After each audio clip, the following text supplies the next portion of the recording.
नाम का एक गरीब किसान रहता था। वो दिन रात खेतों में मेहनत करता, लेकिन फिर भी मुश्किल से अपने घर का खर्च चला पाता था। सुबह होते ही वो हल लेकर खेत में लग जाता, पसीने और चिंता के साथ अपनी जिंदगी को जैसे तैसे आगे बढ़ाता रहता।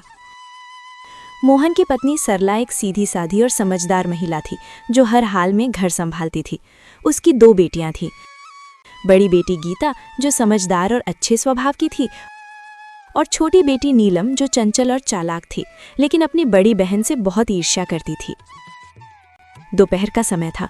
रसोई में सरला चूल्हे के पास बैठी खाना बना रही थी। गीता उसके पास आकर चुपचाप सब्जी काटने लगी।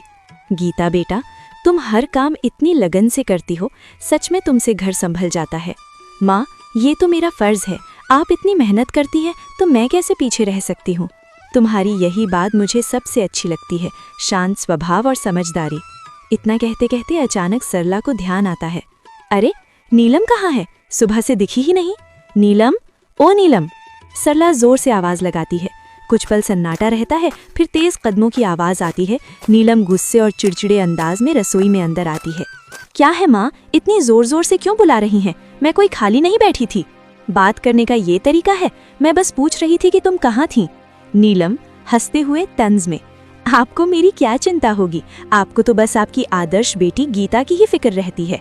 गीता, नीलम ऐसा मत बोलो।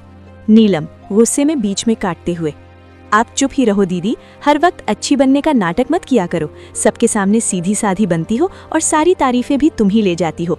नीलम, बस करो नीलम, ये जलन तुम्हें गलत रास्ते पर ले जा रही है। हाँ, जलन है मुझे, क्योंकि मुझे हमेशा आप दोनों के बीच में छोटा और बेकार महसूस कराया जाता है। आप दोनों को तो बस एक दूसरे की अच्छाई ही दिखती है। दोपहर की तेज धूप खेतों पर चमक रही थी। मोहन अपने खेत में हल चला रहा था। उसके कपड़े पसीने से भीग चुके थे, लेकिन वो बिना रुके काम करता जा रहा था। चारों तरफ सन्नाटा था, बस बैलों की धीमी चाल और हल्की मिट्टी चीरने की आवाज सुनाई दे रही थी। थोड़ी देर बाद मोहन रुका, अपने माथे का पसीना पोंछा और आसमान की ओर देखने लगा। हे भगवान, इस बार तो दया कर देना। हर साल की तरह इस बार भी अगर फसल खराब हो गई ना, तो घर चलाना मुश्किल हो जाएगा। बच्चों की जिम्मेदारी है, घर का खर्च है, कब तक यूं ही जैसे तैसे चलता रहेगा। वो गहरी सांस लेकर फिर आसमान की ओर देखता है। बस भगवान, इस बार कोई मुसीबत मत आने देना। बारिश समय पर हो जाए, फसल अच्छी हो जाए, ताकि मेरे बच्चों को थोड़ा अच्छा जीवन दे सकूं। इतना कहकर वो फिर से काम करने लगता है। तभी दूर से कोई आवाज लगाता है। अरे मोहन! मोहन मुड़कर देखता है। उसका दोस्त रामलाल उसकी तरफ आ रहा होता है। क्या बात है भाई, आज तो बड़े सोच में डूबे हुए लग रहे हो। क्या बताऊं रामलाल, किसान की जिंदगी ही ऐसी है। मेहनत तो पूरी करते हैं, लेकिन सब कुछ ऊपर वाले के हाथ में होता है। बिल्कुल सही कहा तुमने। इस बार तो मौसम भी कुछ ठीक नहीं लग रहा, कभी ज्यादा धूप, कभी अचानक बादल। हाँ, बस यही डर लगा रहता है। अगर समय पर बारिश नहीं हुई तो सारी मेहनत बेकार चली जाएगी। लेकिन मेहनत करने वालों का साथ भगवान जरूर देता है। देखना, इस बार सब अच्छा होगा।